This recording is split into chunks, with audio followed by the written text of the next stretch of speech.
Hey guys, I'm Natalie Hodge. Welcome to SnapComms, where we bring you news in a snap. Joining me today on the program is Captain Bala, Acting Director of Virgin Islands Shipping Registry. Good morning and welcome to the program. Thank you. All right, now let's talk about these abandoned vessels around the territory. We know we have seen a number of vessels that have been abandoned due to the passage of Hurricanes Irma and Maria in 2017.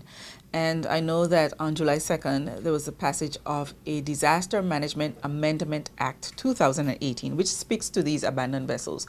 Give us an overview of the legislation that was passed and the act, and tell us about what it means for these abandoned vessels.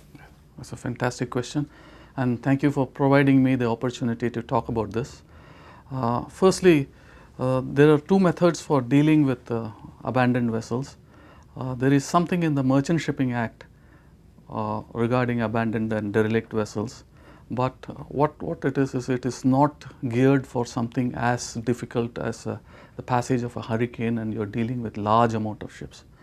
It allows up to 1 year for things to pass before they make any decisions on anything, and it has certain restrictions like only sail is allowed, and you cannot do anything else. So it was very important that even for the future that we have this Disaster Management Amendment Act, so that whenever a disaster strikes us, then we can let this legislation take over for the removal of wrecks. And that is why we wanted this legislation to pass, and then so that we could provide a quick fix for removal of vessels. So now that it has passed, what does the department have in store? What is the process for the removal of these vessels? Okay. Yes, what it is that firstly we plan to put up a notice on each of these vessels. And obviously we can't put on some that is already sunk. You can't put a notice on something that's sunk, or it's very far away from shore where nobody can go and sight them. So wherever accessible ones, we will go and put a notice on them. The second thing is we will publish the names and the location, and also a little bit of what kind of boat. Is it a motor boat or a sailboat or something like that? And we will publish that in one newspaper and also in the Gazette, and we will be talking to people to get in touch with us. We do have a list of about 306 boats that are in the territory which we think are derelicts.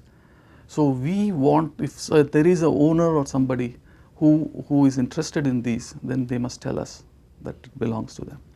And soon as these three is done, we are allowing 1 month for the owners to come to us.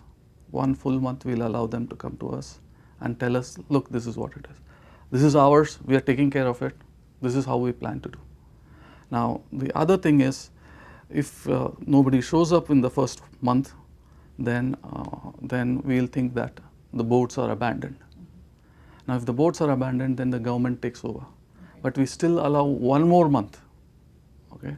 So after that, the government can put them up for sale, or they can have some kind of a deal for disposal of these boats, that somebody comes and says, I will take away all these boats at say no cost to you, or X cost to you, or Y cost to you. That's for the government to decide. So the good boats as well as the bad boats, all of them will go away from the territory. So that is the plan now. Okay, and in that case what we will do is we will recover the costs from the owners finally. Okay, so the owners now, they will have the opportunity to easily check the newspaper or the Gazette and see if their boat is listed there. Yes. If the name of the boat is listed there, right? Okay, what is there? I know that we have some sunken boats. I have seen one in the Parkwood Pond area. It just seems it was submerged and then it just happened to float up to the top. What do we have in place for those that may still be sunken around the area? Yeah, the thing is, we have listed what we think are to be removed. But this is the thing, that we need the cooperation of the people of the island, and we need them to tell us, look, this boat, have you got hold of this boat? Right. This is on my property. I want this also removed. Right. This is not mine. What do I do? So this is where the full cooperation of the people is necessary, and that is why we are coming on to the SnapComms like yours, so that we can give full publicity to this. It is very important for the people to come to us and say that our database, whether it is right or wrong, okay, whether there are insurers are taking care of certain vessels or not, whether the owner themselves are taking care of those vessels or not. So we need to know that before we consider them to be abandoned, and that's why we are allowing 30 days. Now, there are many boats that are sunken, we can't find their names. So on that list, there are chunks of boats. It's not a boat at all. It's just one large piece of a broken boat that is there. And now it's very difficult to identify who it belongs to and what. So it is just marked as no name. Okay. So that is where it is important that a picture is also put. So we have that database in our office with a picture and the location. So it is easy for them to come to us. And we'll also try to put it on our website so that it is easy for people also to go there. Online and check. Okay. Now, are there any penalties that will be involved for owners or the insured of these vessels that are abandoned and they do not take the necessary actions to contact the department? The Act actually allows for certain penalties. I'll tell you what are all the penalties. Okay, the first one is if after the notice is put there, somebody goes and destroys it or rips it off or does something like that, and there's a $500 penalty on that. Okay, then if you don't take ownership of your vessel, then we will dispose it at the government. I mean, the government will dispose it the way they feel fit, and they will apportion costs to those vessels, and then there is a penalty of 10% administrative fees.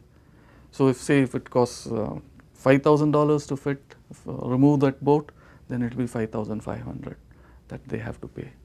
So the government is very firm on recovering the costs from the owners of the boat rather than letting it go like that. Okay.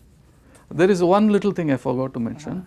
Those who come to us and to the Virgin Islands Shipping Registry and say that we are the owners of this, we will remove it.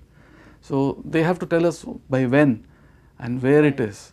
Because if they say, oh, I'm going to remove it, and then they don't remove it at all, or they sell it to someone for $1 or whatever, and that person doesn't remove it at all from the place and it's left broken, still it is a very, it will look very bad on our island.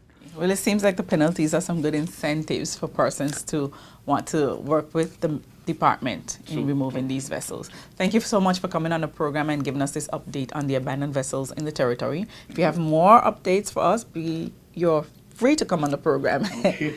The only thing is I request that this be given wide publicity, because we are very keen to remove all the boats, and if only we need the cooperation of the people of the territory, otherwise we will not succeed. All right, well, thank you so much for joining us. Thank you. Well, guys, there you have it. That's it for today. I am Natalie Hodge, signing off. Be sure to tune in for your daily feed of SnapComms, where we bring you news in a snap. Subscribe to our YouTube channel, Twitter, and Facebook at BVI Government and Instagram at GISBVI. SnapComms is brought to you by the Disaster Recovery Coordinating Committee, Government of the Virgin Islands.